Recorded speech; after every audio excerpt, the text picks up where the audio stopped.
Una bellissima vittoria per l'Acragas allo Stadio Esseneto contro il Salemi, prima in classifica e squadra molto temuta e determinata.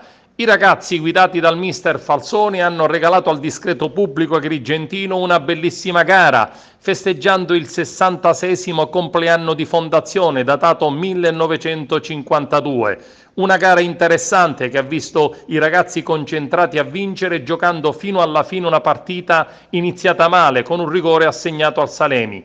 L'Olimpica Acragas ha alzato la testa e già al primo tempo ha chiuso la partita. Primo al 30° e poi al 40° Sant'Angelo si è imposto ed è riuscito a ribaltare il risultato iniziale. Cimino alla ripresa sigla la definitiva vittoria della partita, 3-1 per i biancazzurri. Pubblico numeroso presente allo stadio ad incoraggiare la squadra del cuore e soprattutto i giovani ragazzi che hanno dato l'anima per regalare alla città una bellissima vittoria. Io l'ho sempre detto, per noi l'arma vincente deve essere il pubblico, il grande pubblico che si deve avvicinare a questa squadra, perché noi sia la società sia prima e anche quella subentrante a dicembre stanno facendo dei miracoli per riuscire a finire il campionato a testa alta, che sicuramente lo faremo.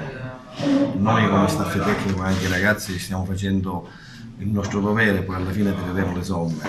La squadra è stata scritta in promozione, si sapeva che difficilmente che questa squadra si poteva iscrivere, però qualcuno l'ha voluto fortemente e poi alla fine ci sono stati questi risultati.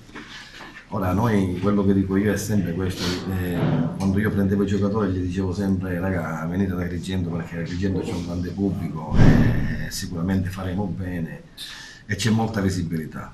Onestamente all'inizio il pubblico è mancato, ora invece, ringraziando anche i nostri ultra che ci vengono sia dentro che fuori, oggi ho visto perché a me non interessa che vengano tantissima gente al campo, se vengono meglio, però quelli che sono venuti oggi al campo hanno incitato la squadra e questo è importante sia dalla parte della tribuna e sia dalla parte della curva. Per noi la cosa importante è questo, che chi viene, anche poco, l'importante è che capiscono le difficoltà che noi stiamo avendo e abbiamo avuto all'inizio. Devono capire che per noi daremo l'anima, daremo la vita per questa maglia, fin quando siamo qua noi faremo il tutto possibile per regalare i tifosi alla città e portare in alto questo nome.